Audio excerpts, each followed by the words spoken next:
புதிய நாள் புதிய பயணம். இன்னைக்கு எங்கே போகிறோம்னா மலேசியா கோலாலம்பூர்லேருந்து பினாங் போகிறோம். மோட் ஆஃப் டிரான்ஸ்போர்ட்டேஷன் நிறைய இருக்குது. ஒரு டிஃப்ரெண்ட் எக்ஸ்பீரியன்ஸாக இருக்கட்டும்னு சொல்லிட்டு ட்ரெயின் ஜர்னி சூஸ் பண்ணுறோம். மோர் தென் 400 கிலோமீட்டர்ஸ் ட்ராவல் பண்ணோம்.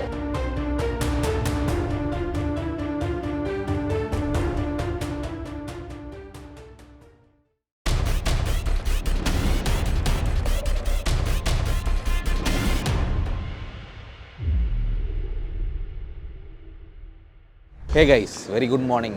இந்த நாள் இனி நாளாக அமையட்டும். புதிய நாள் புதிய பயணம். இன்றைக்கி எங்கே போகிறோம்னா மலேசியா கோலாலம்பூர்லேருந்து பினாங் போகிறோம். ஸோ மோட் ஆஃப் டிரான்ஸ்போர்ட்டேஷன் நிறைய இருக்குது. கார் எடுக்கலாம், ஃப்ளைட்டில் போகலாம், பஸ்ஸில் போகலாம். ஸோ நம்ம வந்து ஒரு டிஃப்ரெண்ட் எக்ஸ்பீரியன்ஸாக இருக்கட்டும்னு சொல்லிட்டு ட்ரெயின் ஜர்னி சூஸ் பண்ணுறோம். மோர் தென் 400 கிலோமீட்டர்ஸ் ட்ராவல் பண்ணோம். காலையில் 8 o'clock ஃபஸ்ட் ட்ரெயின் சொன்னாங்க.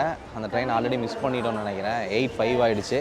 ஸோ நெக்ஸ்ட் அவைலபிள் என்ன ட்ரெயின் இருக்குதுன்னு பார்த்துட்டு ட்ரெயின் ஜர்னியை கன்டினியூ பண்ணுவோம். கேடிஎம் கம்யூட்டர் அப்படிங்கிறது வந்து இன்டர் டவுன் கனெக்டர்னு நினைக்கிறேன். இங்கேருந்து லெட்ஸே பத்து கேவ்ஸ் போகிறதா இருக்கட்டும், ராசா, பட்டாங்காளி அந்த மாதிரி ஏரியாலாம் போகிறதுக்கு இந்த கம்யூட்டர் யூஸ் பண்ணுறாங்க, கேடிஎம் கம்யூட்டர். ஸோ நம்ம போக வேண்டியது வந்து கேஎல்ஏ எக்ஸ்பிரஸ். அந்த செக்ஷனில் போய் கேட்கலாம்.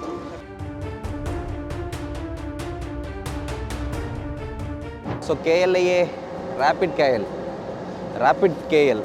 ஸோ இந்த மாதிரி ட்ரெயினில் தான் போவோம்னு நினைக்கிறேன். வாங்க பார்க்கலாம். ஸோ லாங் ஜேர்னி அப்படிங்கிறப்ப நீங்கள் வந்து சேம் இந்த கேஎல்ஏ எக்ஸ்பிரஸ் கவுண்டருக்கு எப்படியாவது வந்துடுங்க. இங்கேருந்து ஆட்டோமேட்டிக்காக அவங்கள வந்து ட்ரெயினுக்கு வந்து டைரக்ட் பண்ணிவிடுவாங்க. Excuse me ma'am, next available train for Penang. Going to airport? Not airport, Penang. No, here. Where to go? The other side. Other side. KTM. KTM. Thank you. So KTM ரயில் choose பண்ணுமா?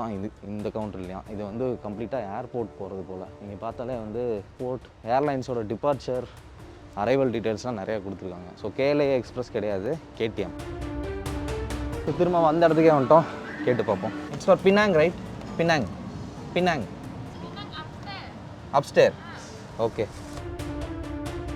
KTM commuter அப்படிங்கிறது inter town. இப்படி left right போனீங்கன்னா KLA express. இப்படி நேராக போனோம் அப்படின்னா KTM இன்டர்சிட்டின்னு போட்டிருக்கலாம். இதுக்கு தான் போகணும். ஜென்ரலாக ரயில்வே ஸ்டேஷன் அப்படின்னா கரெக்டான ட்ரெயினை பிடிக்கிறதே சிரமம் தான். ஸோ இங்கே ஒரே இடத்துல மோனோ ரயில் இருக்குது, ஏர்போர்ட்டுக்கு போகிற எக்ஸ்பிரஸ் ரயில் இருக்குது, டிரான்சிட் ரயில் இருக்குது.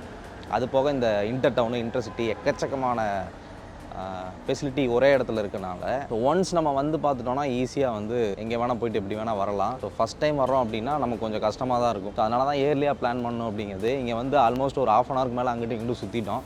ஸோ இப்போ தான் ஆக்சுவல் இடத்த கண்டுபிடிச்சிருக்கோம். இனிமேல் தான் அடுத்த ட்ரெயின் எத்தனை மணிக்கு என்ன ஏதுங்கிற டீட்டெயில்ஸ் நம்மளால் கேட்க முடியும்.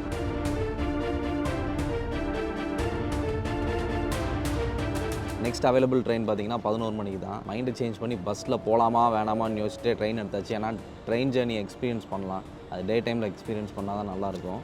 ஸோ ரிட்டன் வரும்போது பஸ்ஸில் போட்டுக்கலாம். ஸோ பினாங் நம்ம போகணும். பினாங் அப்படிங்கிறது மலேசியாவோட one of the biggest island. So நம்ம வந்து பட்டர்வொர்த் அப்படிங்கிற ஸ்டேஷன் தான் போகிறோம். ஆக்சுவலாக அந்த பட்டர்வொர்த் அப்படிங்கிற ஸ்டேஷன் வந்து ஐலாண்டோட கனெக்ட் ஆகலை, வெளியிலே நின்றும். ஸோ திரும்பவும் நம்ம வந்து பட்டர்வொர்த்துலேருந்து இந்த ஐலாண்டுக்குள்ளே ஏதாவது டாக்ஸியோ பஸ்ஸோ பிடிச்சி தான் போகணும். அங்கே போய் தான் தெரியும். Let's see. நமக்கு 2 hours டைம் இருக்கனால பிரேக்ஃபாஸ்ட் எங்கேயே முடிச்சுட்டு கிளம்புவோம். ஸோ கேஎல் சென்ட்ரல்லேருந்து பட்டர்வொர்த், அதாவது பட்டர்வொர்த் தான் வந்துட்டு நியர்பை ஸ்டேஷனு. எவ்வளோ சார்ஜ் பண்ணுறாங்கன்னு கேட்டிங்கன்னா ஒரு பர்சனுக்கு வந்து 82 ringgit. நம்ம காசுக்கு கிட்டத்தட்ட 1600 ரூபா சார்ஜ் பண்ணுறாங்க. ட்ராவல் டைம் பார்த்திங்கன்னா 4.5 மணி நேரம் ஆகும். நைட்டு சரியாக தூங்கல. ட்ரெயின் எப்படி இருக்குன்னு ஒரு ரிவ்யூ கொடுத்துட்டு அங்கே ஜாலியாக தூங்கலாம். 15 minutes நம்ம ட்ரெயின் பிடிச்சிருவோம். எல்லாரையுமே வந்து க்யூவில் தான் ப்ராப்பராக விட்டுட்டுருக்காங்க. என்ன செக்யூரிட்டி செக் மட்டும் இல்லை, பேக்கோட செக்யூரிட்டி செக் மட்டும் இல்லை. மற்றபடி எல்லாமே ஏர்போர்ட்டில் எப்படி நம்ம செக்இன் பண்ணுவோமோ அதே மாதிரி ப்ராசஸ் தான் இது வரைக்கும் ப்ராசஸ் பண்ணிட்டு வந்துட்டுருக்கோம். ரொம்ப டயர்ட் பட் எக்ஸைட்டட். ஸோ நம்ம வந்து ட்ரெயினை தேடி அலைய தேவையில்லை. அவங்க கரெக்டாக செக் பண்ணி ஏர்போர்ட்டில் வந்து எந்த ஃப்ளைட்டுக்கு போகணும்னு சொல்லிட்டு கரெக்டாக டைரக்ட் பண்ணுறாங்களோ அதே மாதிரி கரெக்டாக டைரக்ட் பண்ணுறாங்க. இப்போ போகிறவங்க எல்லாருமே ஒரே ட்ரெயின் தான், direct to Butterworth. Train already வந்துருச்சு. ஸோ இப்போ என்ன நமக்கு டாஸ்க் அப்படின்னு பார்த்தீங்கன்னா coach location F. So F5 நம்ம சீட் நம்பரு. ஹரிபரியாக போக தேவையில்லை. ஏன்னா இன்னும் நமக்கு வந்து மோர் தென் 10 minutes டைம் இருக்கிறதுனால ஈஸியாக போகும். லாஸ்ட்டு பெட்டி. இப்போ மொத்தமாகவே பார்த்தீங்கன்னா 7 பெட்டி தான் இருக்குது. ABCDEF. So excited. Finally Penang பார்த்தீங்கன்னா 2016 பஸ்ஸில் போயிருக்கேன். பிஃபோர் கோவிட் வந்து ஃப்ளைட்டில் போயிருக்கேன். இப்போ first time train journey. So இது வந்து டாய்லெட்டு. இது என்ன ரூம் தெரியல. நம்ம போக வேண்டிய இடம் இங்கே.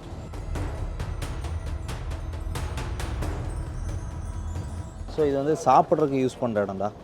ஸோ நம்மளும் பேக்கை மேலே பார்க் பண்ணிவிட்டு அவ்வளோதான், மட்டையாயிர வண்டி தான். இப்படி ஸ்லோப்பாக இருக்கனால எக்காரணத்தை கொண்டு இது யார் மண்டையிலே விழுந்துராது. ஸ்ட்ரைட்டாக இருந்ததுன்னா சான்சஸ் இருக்குல்ல. இப்போ எமர்ஜென்சி விண்டோ கிட்ட உட்காந்துருக்கோன்னு நினைக்கிறேன். Hammer for emergency window. So இது அன்வான்டாக எடுக்கக்கூடாது, உடச்சிடக்கூடாது. தேவை அப்படிங்கிறப்போ இதை நம்ம எடுத்து எமர்ஜென்சி விண்டோ ஓப்பன் பண்ணிக்கலாம். ஸோ சார்ஜர் பின் இருக்குதுன்னு போட்டிருக்காங்க, ஆனால் எங்கே இருக்குதுன்னு தெரியல. Under the seat. இங்கே பார்த்தீங்கன்னா யூஎஸ்பி பின் 2 இருக்குது. சார்ஜ் போகிறதுக்கு பவர் சாக்கெட் இருக்குது. இதுவே போதும்னு நினைக்கிறேன், கம்ஃபர்டபுளாக தூங்கலாம். மலேசியா அப்படின்னாலே மலைகளின் ஏசியா அப்படின்னு சொல்லுவாங்க. இந்த ஜேர்னியில் வந்து மேக்ஸிமம் பார்த்திங்கன்னா மலையோரத்தில் தான் ட்ராவல் பண்ணுவோம். சரியான சீனிக் பாயிண்ட்லாம் பார்த்துட்டே போவோம்னு நினைக்கிறேன். Let's go guys. பெரிய பேக்லாம் மேலே போட்டுக்கலாம். இந்த மாதிரி சின்ன சின்ன பேக்லாம் இருந்ததுன்னா 3 கிலோ வரைக்கும் இதில் தான். ஸோ இதில் மாட்டிக்கிட்டுருக்கோம். ஸோ செக்கர் இப்போ தான் வந்துட்டு போனாங்க. இவங்க தான் checker, checking inspector.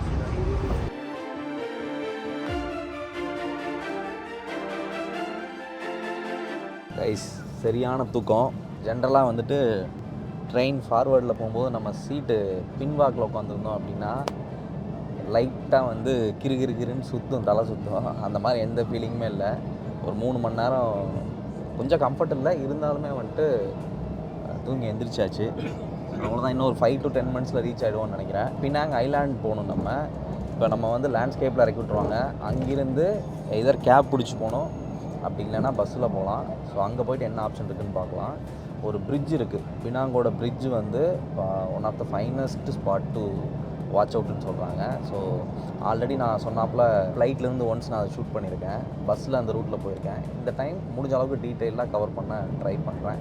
Let's go. So Butterworth station வந்துட்டோம். டைம் வந்து 3:26 ஆச்சு. ஸோ இங்கேருந்து பார்த்தீங்கன்னா அந்த ஸ்னேக் டெம்பிளுக்கு வந்து 27 கிலோமீட்டர். ஸோ 7 மணி வரைக்கும் தான் அது ஆப்ரேஷனில் இருக்கும் அப்படின்னு சொல்லியிருக்காங்க. சீக்கிரம் போகலாம் வாங்க. ஸோ ஈவன் இங்கேருந்து நம்ம வந்து ஃபெரி போட்டு கூட எடுத்து போகலான்னு போட்டிருக்கு. டைம் இல்லை, அதனால் என் ஃப்ரெண்டு ஒருத்தனை வர சொல்லியிருக்கேன். இங்கேருந்து ஒரு 30 minutes ரீச் ஆகிடலாம் வாங்க. ஸோ ரயில்வே ஸ்டேஷன் வந்து எங்கே கனெக்ட் பண்ணுன்னா, ஒரு சைடு வந்து ஃபெரி ஸ்டேஷன், இந்த பக்கம் வந்து பினாங் சென்ட்ரல். ஸோ நம்ம பினாங் சென்ட்ரல் வழியாக வெளியே எக்ஸிட் ஆகலாம். நல் வரது. இது வந்து level 3 எக்ஸிட்டு.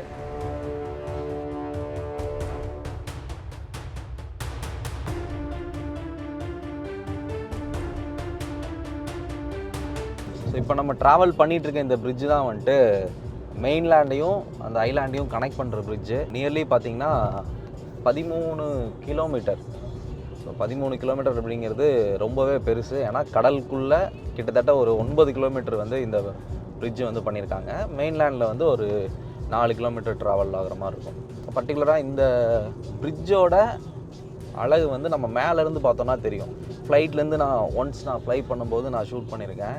ஸோ அதையும் நீங்கள் இங்கே பார்த்தீங்கன்னா தெரியும். இதோட கன்ஸ்ட்ரக்ஷனே பார்த்தீங்கன்னா இங்கே நிறைய காற்றடிக்கும் அப்படிங்கிறதுனால நல்லா வளைவு நெளிவாக இருக்கும். இந்த பிரிட்ஜே பார்த்தீங்கன்னா சூப்பராக, எந்த வித பாதிப்பும் வராத அளவுக்கு இந்த பிரிட்ஜை வந்து பண்ணியிருக்காங்க. ஸோ இது எப்போ பில்ட் பண்ணாங்கன்னா 1985-82 ஸ்டார்ட் பண்ணி 85 முடிச்சிருக்காங்க. கிட்டத்தட்ட 3 வருஷத்துலேயே இந்த கன்ஸ்ட்ரக்ஷன் முடிச்சிருக்காங்க. இதுதான் வந்து 6 வழி சாலை. ஸோ இது வந்து ஓல்டு பிரிட்ஜா, அங்கே உள்ளது தான் வந்து நியூ பிரிட்ஜா. நம்ம ஊரில் இருக்க பாம்பன் பாலத்தில் போனால் என்ன ஃபீல் அதே தான். பட் பாம்பன் பாலம் வந்து ரொம்ப ஹைட்டில் இருக்கும். இது வந்து ரொம்ப இங்கேருந்து எட்டி பார்த்தா ஒரு 10-15 அடி தான் கீழே டீப் இருக்கும். பட் பாம்பன் பாலம் வந்து மேலேருந்து எட்டி பார்த்தாலே தலை சுற்றும், அந்தளவுக்கு ஹைட்டு. பிஸ்னஸ் பிரிட்ஜ் இறங்குற இடத்துல வந்து ஜார்ஜ் டவுனுக்கு வந்து ஒரு பாதை போகுது. நம்ம போக வேண்டிய பாதை வந்து பயான் லேபாஸ்.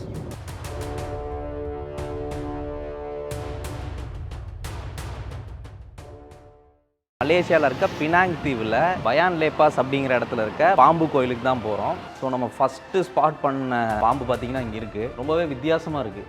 இங்கே ஒரு தலைமை படுத்திருக்கான் பாருங்க. இதை பார்க்கவே இல்லையே நீயே. மேலே பார்த்துட்டு பாம்பு மேலே விழுந்திருப்பான். அதிக விஷத்தன்மை கொண்ட பாம்பு. இந்த பாம்பு கொத்துச்சு அப்படின்னா இன்ஸ்டண்ட்டாக பேரலைஸ் ஆயிடுவாங்கன்னு மென்ஷன் பண்ணியிருக்காங்க. இங்கே பாருங்க, இங்கெல்லாம் ஃபோட்டோ ஃப்ரேம் இல்லை, கொஞ்சம் அசால்ட்டாக இருந்தாலும் மண்டை மேலே விழுந்துருக்கும். மாஸ்டர் கிங் சுய் இருக்கார்ல, அவர் வந்து 9ஆம் நூற்றாண்டில் வாழ்ந்தவர். ஹீலராக இருந்திருக்காப்புல. அதாவது அடிபட்டு வர மக்களாக இருக்கட்டும், அடிபட்டு வர விலங்குகளாக இருக்கட்டும், அடிபட்டு வர பாம்புகளாக இருக்கட்டும், எல்லாத்துக்குமே அவர் வந்து பத்தியம் பார்த்துருக்காப்புல. அவர் லெஜண்டியா. அடிபட்டு வந்த பாம்பை வந்து ரெடி பண்ணியிருக்காப்புல. அதனால தான் வந்து அது விசுவாசமாக திரும்ப திரும்ப வந்து இதே இடத்துல வந்து தங்கியிருக்கு. என்னைக்காவது ஒரு நாள் பினாங் வந்தீங்கன்னா இந்த ஸ்னேக் டெம்பிளை விசிட் பண்ணுங்கள்.